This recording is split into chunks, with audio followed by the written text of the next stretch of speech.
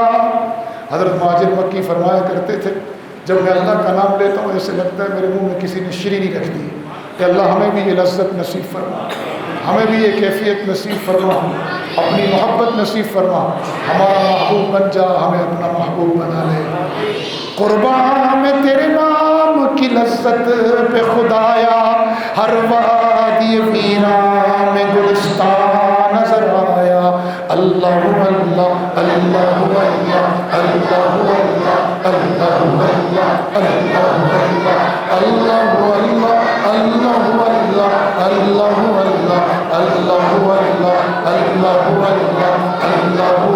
اللہ اللہ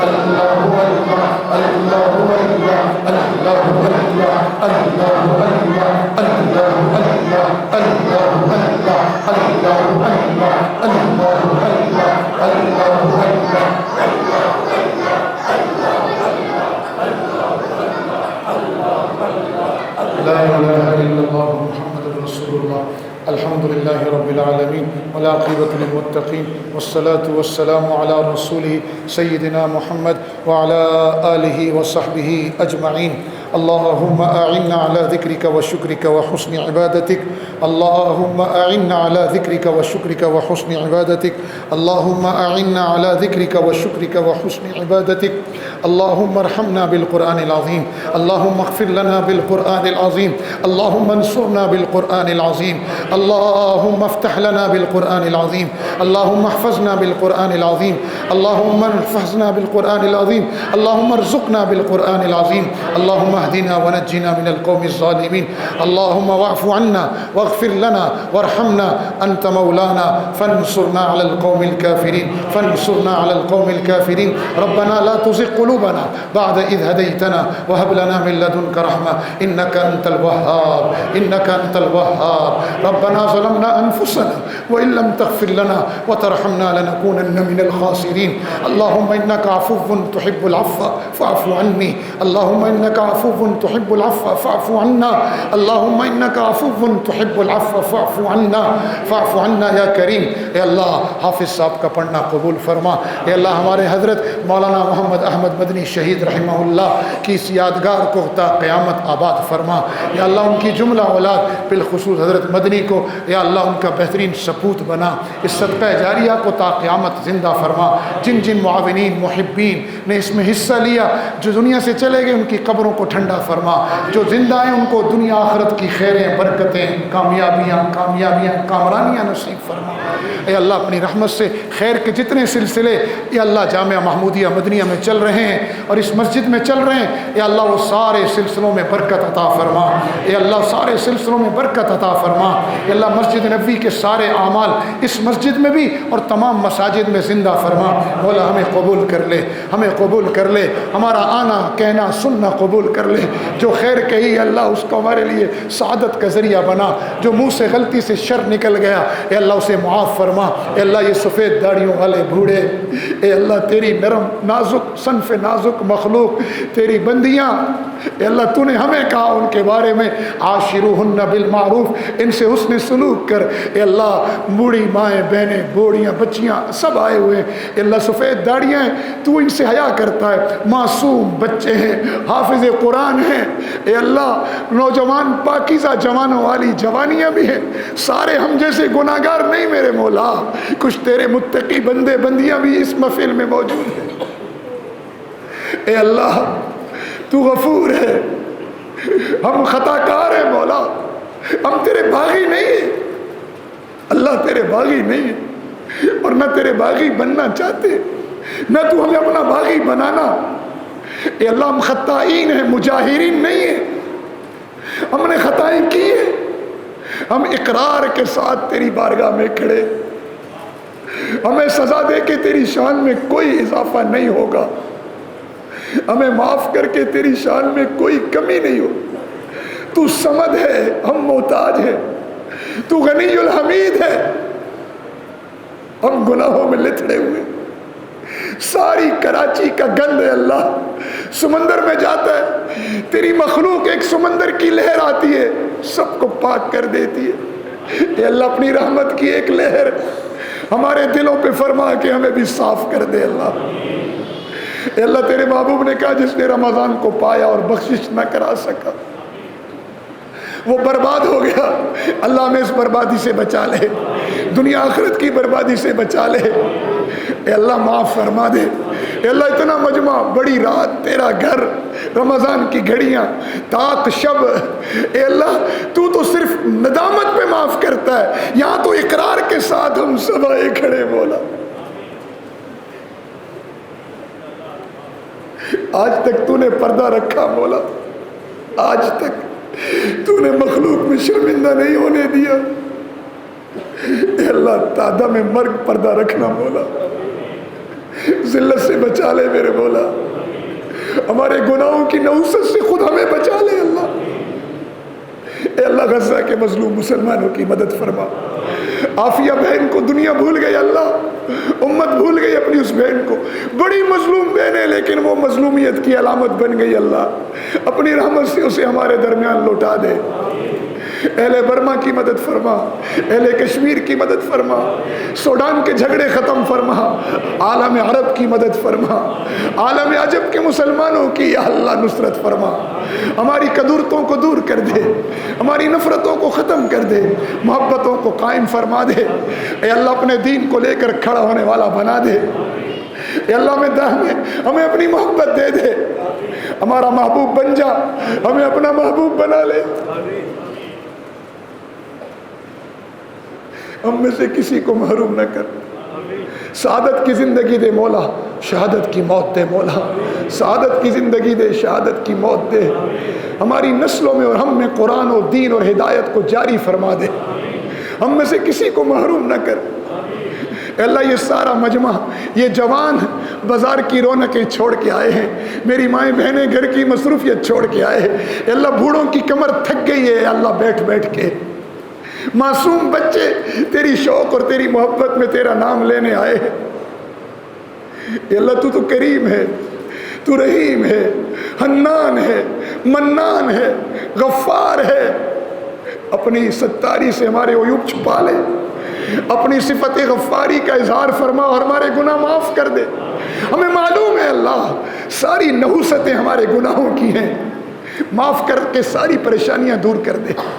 تجھے تیری کبریائی کا واسطہ، تجھے تیرے محبوب کا واسطہ، تجھے اس طاق رات کا واسطہ، تجھے تیری رحمتوں کا واسطہ، اپنی رحمتوں کو ہمارے پر نچھاور کر دے، اپنی رحمتوں میں ہمیں ڈھانپ لے اللہ، ہماری پریشانیوں کو دور کر دے، مسائل کو حل فرما دے، اے اللہ حاجات کو پورا فرما دے، اس مملکت کی مدد فرما، اسے عالم اسلام کی سربراہی نصیب فرما، اے اللہ ہماری ایٹمی طاقت، ترکوں کا وجن خلافت، یورپ کا سنگم پہ ہونا، اے اللہ عربوں کی مرکزیت اور دولت، افغانوں کا گیٹ وے، اے اللہ پاکستان کی میزائل اور ایٹمی طاقت، اے اللہ ملیشیا کی اقتصادی قوت، اے اللہ ان سب کو ملا دے، پورے عالم اسلام کو جوڑ کے قلعہ بنا دے اور سارے ظلم کے بت پاش پاش کروا دے اللہ۔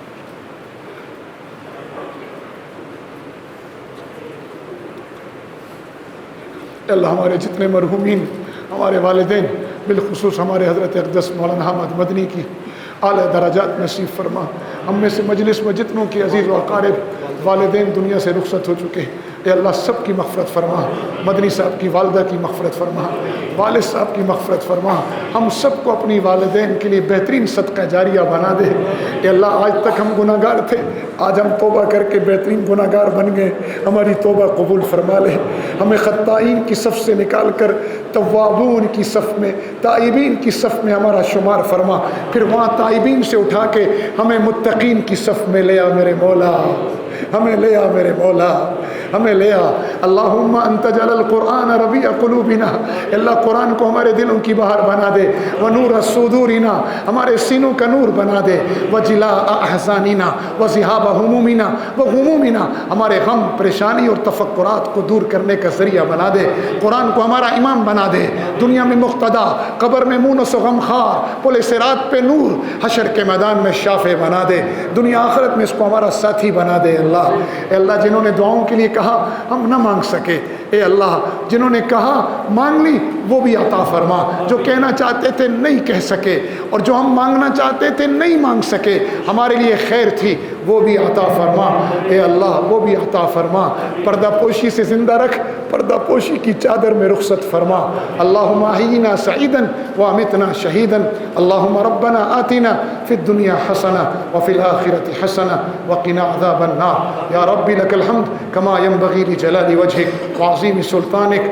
اللہم لک الحمد کما انت اہلہ وصلی علی محمد کما ہوا اہلہ. اے اللہ اس مدرسے کی اور تمام مدرسے کی تمام غیبی ضروریات کو پورا فرما. جتنے خیر کے ادارے غلبہ اسلام کے لیے امت کے مظلوموں کی مدد کر رہے ہیں سب کی مدد فرما اور ہمیں ان کے ساتھ کھڑا فرما. اے اللہ لا الہ الا اللہ کو مقصد زندگی، محمد الرسول اللہ کو طرز زندگی بنا کر دنیا میں اللہ ہم سب کی جان مال صلاحیتوں کو عافیت و سلامتی کے ساتھ قبول فرما لے، قبول فرما لے. صلی اللہ تعالی علی خیر خلقی محمد وآلہ وصحبہ اجمعین. آمین بجاہ النبی الکریم برحمتک یا ارحم الراحمین.